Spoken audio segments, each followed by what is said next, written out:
today we're talking about none other than the Rwandan president, President Paul Kagame. He's been president since 2000, so that marks about 24 years of reign as a president. Is he a liberator or is he a dictator? The thing about dictatorship is that it has the good and the ugly side. Let's go through part of Kagame's journey in terms of administration, and then you can share with us in the comment section what you think about Paul Kagame's style of leadership and what that means for Africa in general.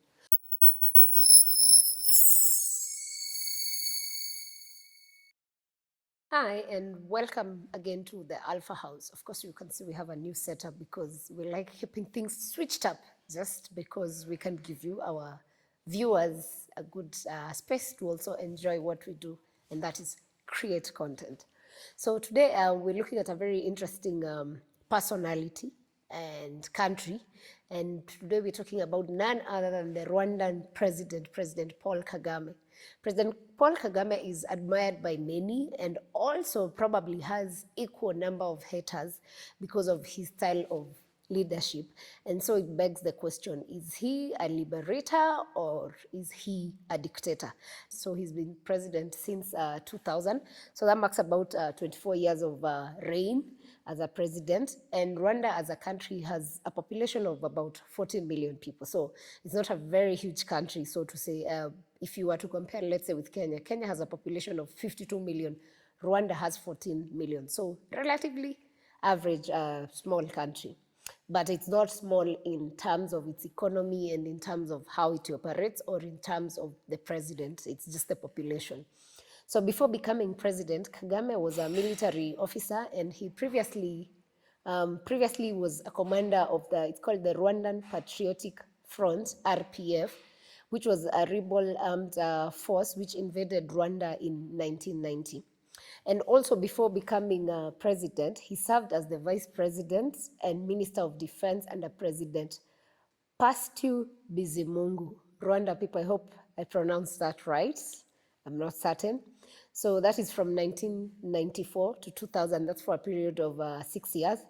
And then President Kagame now rose to power after the then President Bizimungu fell out with the RPF forces who were in charge back then, forcing him to resign. And of course, with that, that's how Kagame ascended into power. And I think over the years, we've seen Kagame grow from the Kagame of 2000 to now the Kagame we know now in 2024. And people have a lot to say about his style of leadership. So in the 80s, Kagame fought in Yoweri Museveni's rebel army, becoming a senior Ugandan officer back then. And after many military victories that led to Yoweri Museveni becoming president. So he was part of that army. You may wonder why Kagame, Rwandese, was fighting in Uganda. This is because his family had fled to Uganda when he was just 2 years old during the Rwanda Revolution, and he spent most of his childhood and youthful years as years in Uganda fighting in the army back then. So President Kagame has been building a new country from the Rwanda of the old to the new Rwanda that we know. And why do I say about the old Rwanda versus the new Rwanda? Because by the time he was vice president, that season is when we had the genocide that happened in Rwanda, which I believe almost everyone has heard about. And if you've not heard about it, you can go online and read about the genocide in Rwanda. There's even a movie called Hotel Rwanda, which you can watch just to get the concept and the feeling of the people of Rwanda on the whole happening that happened those 30 years ago. So this year, which is now 2024, Rwanda marks 30th anniversary of the genocide that happened. And the commemoration is usually marked on 7th April each year. Of course, it's led by President Kagame. And for this year, it actually falls on this Sunday, which will be 7th April.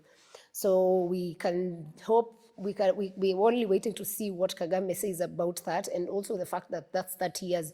Maybe he has a message to his people and the world regarding maybe peacekeeping and treating other humans as humans and not as subjects. I don't know. We shall wait and see what he says on Sunday. So let's go to his style of governance. And Kagame's rule is considered authoritarian, but this is mostly by human rights groups, which accuse him of political repression. A lot of human rights organizations term him as someone who does not give people the freedom of speech and freedom of media and a lot of other things. So on his part, though, President Kagame says he advocates for a governance model that is focused on efficiency and accountability, with an emphasis on development over formal freedoms. So formal freedoms may be the things that we look at, like you want to feel, you want to express yourself, you want to speak up your mind.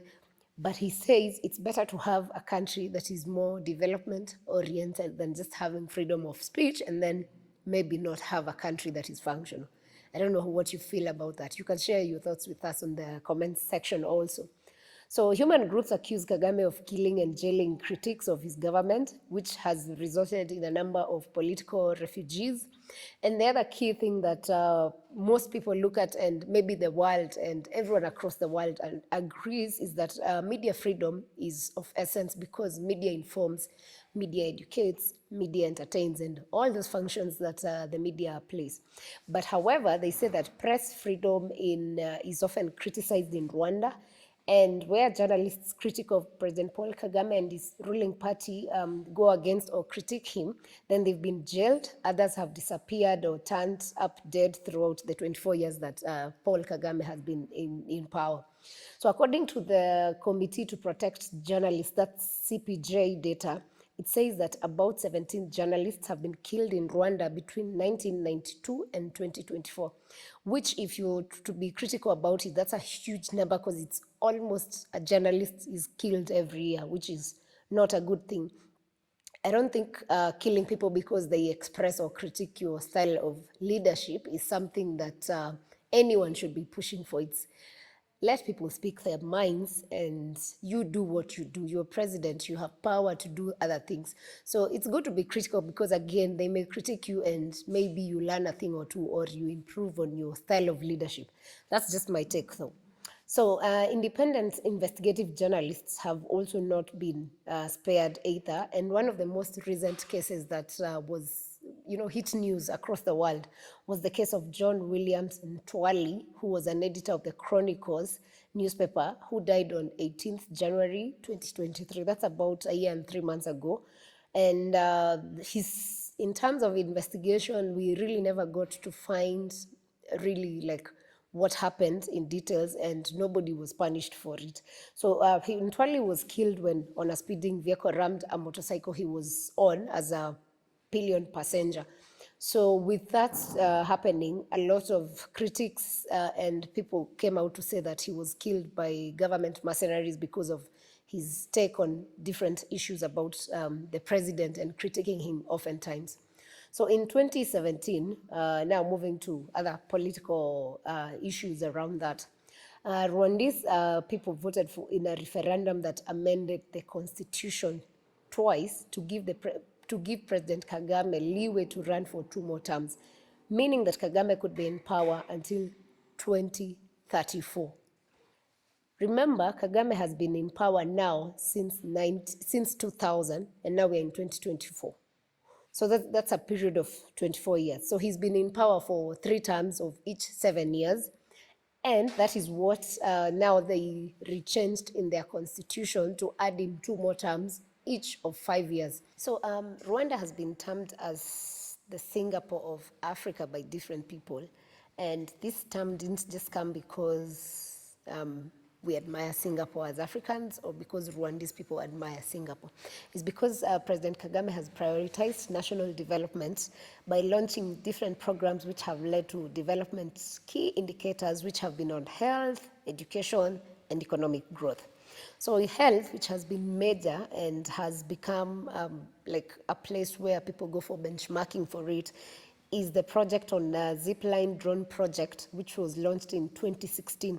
So this project is basically use of drones to deliver medication and blood across different regions.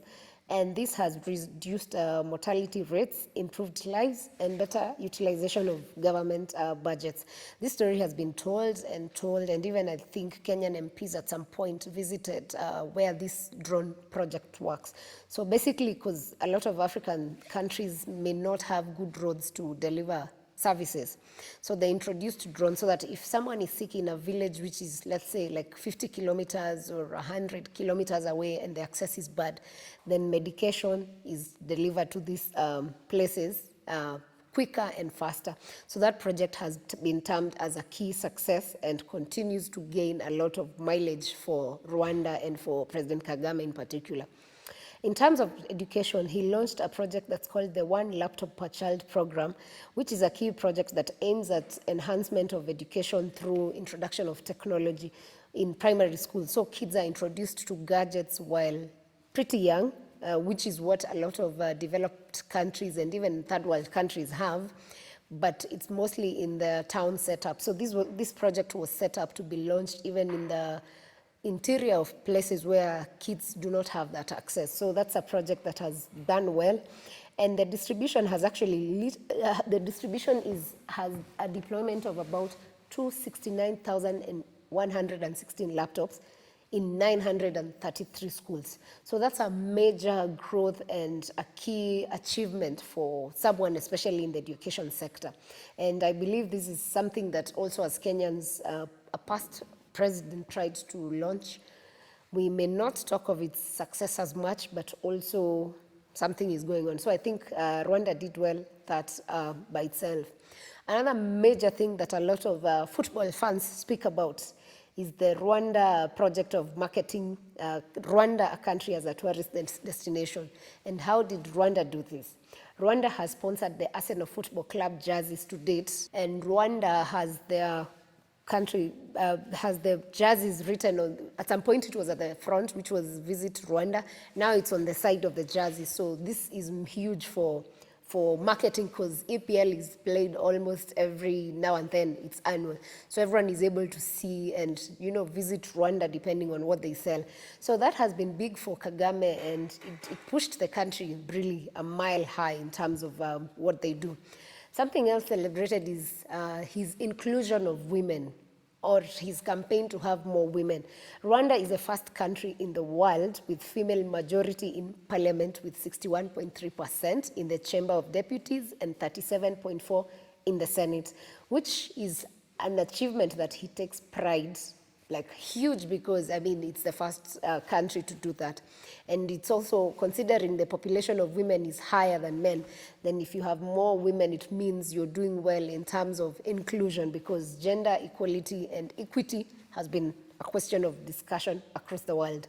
So having half of the world's population being women, more than half of the world, then have less women, begs the question, why the gap? But Rwanda is leading in that aspect, so we give them up for that. And that's it for what Kagame has done in terms of development, in terms of the question of independence, in terms of freedom of speech, different things. So he has both the good, the bad, and the ugly.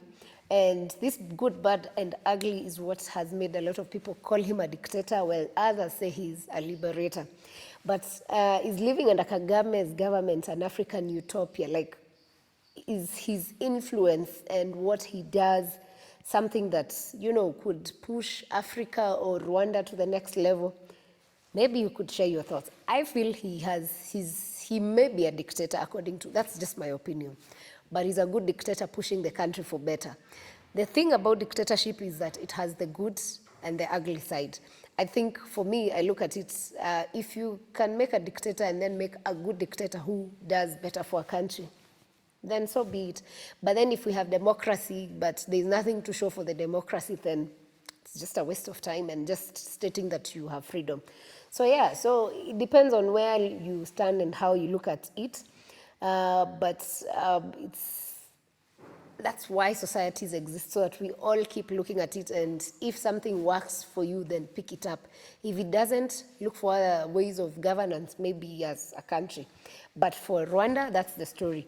The question I have for you, and I would want to hear you share with us in the comment section. Does democracy really exist? Do you believe democracy exists? And also your thoughts on President Paul Kagame and his governance style. Do you think he's a dictator or he's a liberator? Share with us in the comment section. Thanks for watching and catch you on the next one.